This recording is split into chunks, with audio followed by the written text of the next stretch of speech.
নির্বাচনের জন্য একটি রোডম্যাপ দেওয়া, যাতে করে জনগণ একটি রোডম্যাপ পেলে নির্বাচনমুখী হয়ে গেলে যে সকল ষড়যন্ত্র এখন আপনারা দেখতে পাচ্ছেন, এইসব ষড়যন্ত্র আর কেউ করতে সাহস পাবে না। প্রধান উপদেষ্টা আজকে বিভিন্ন রাজনৈতিক দলের নেতৃবৃন্দকে এখানে আমন্ত্রণ জানিয়েছিলেন বাংলাদেশের যে বর্তমান যে পরিস্থিতি, রাজনৈতিক, সামাজিক এবং আমাদের অন্যান্য বিষয়, পার্শ্ববর্তী দেশের আমাদের প্রতি যে মিথ্যাচার, এ সকল বিষয়ে বাংলাদেশের অস্তিত্ব রক্ষার জন্যে রাজনৈতিক দলগুলোর কাছে সহযোগিতা চাওয়ার জন্যে আমাদের প্রধান উপদেষ্টা সাহেব আজকে রাজনৈতিক দলের সাথে আলোচনা করেছেন।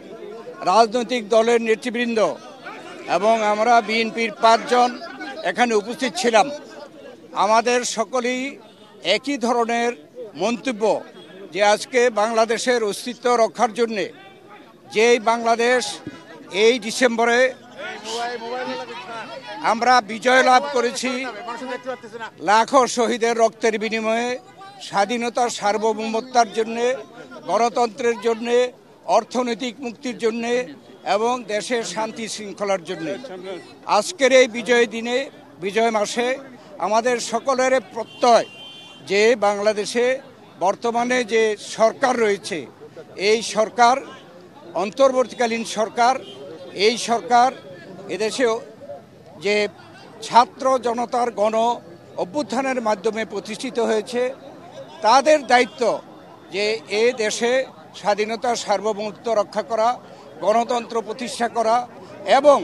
আমাদের দেশের বিরুদ্ধে যে গত পতিত সরকার আজকে বিদেশে গিয়ে ষড়যন্ত্র করছে এবং বিদেশে যে সকল দেশ সেই পতিত সরকারের, ফ্যাসিস্ট সরকারের সহযোগিতা করছে, তাদের বিরুদ্ধে সকলে কিন্তু ঐক্যমত প্রকাশ করেছে। ধর্মকে ব্যবহার করে যে একটা বিভেদ সৃষ্টি করছে এবং এই যে ষড়যন্ত্র হচ্ছে, এটা বাংলাদেশের জনগণের মধ্যে বিভেদ সৃষ্টি করার জন্য অপচেষ্টা হচ্ছে। অতএব আমরা সরকারের সাথে ঐক্যমত প্রকাশ করেছি যে আমরা সকলে জনগণ যেমনিভাবে জুলাই আগস্টে ছাত্র জনতার গণ অভ্যুত্থানের মাধ্যমে এই সরকারকে বিদায় করা হয়েছে, তাদের এবং তাদেরকে যারা সহযোগিতা করছে, যাদের ষড়যন্ত্রকে, সেইভাবেই এদেশের ছাত্র জনতা সকলে মিলে এই ষড়যন্ত্রকে আমরা সকলে মোকাবেলা করব, এই প্রত্যাশা আমরা সকলে ব্যক্ত করেছি। এবং মাননীয় প্রধান উপদেষ্টা বলেছেন জাতীয় ঐক্য সৃষ্টি করার জন্যে তিনি যথাযথ পদক্ষেপ গ্রহণ করবেন। আজকে রাজনৈতিক দলগুলো যারা আমরা উপস্থিত ছিলাম, তারা সকলেই জাতীয় একটি ঐক্য প্রতিষ্ঠার জন্য আমরা একমত হয়েছি। আমরা নির্বাচন সম্পর্কেও বলেছি যে এই সরকার ওয়াদাবদ্ধ যে জনগণের অধিকারকে ফিরিয়ে দেওয়ার, তাই আমরা বলেছি যে অতি দ্রুত সংস্কার সাধন করে নির্বাচনের জন্য একটি রোডম্যাপ দেওয়া,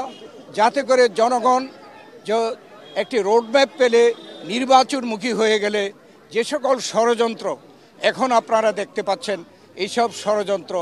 আর কেউ করতে সাহস পাবে না।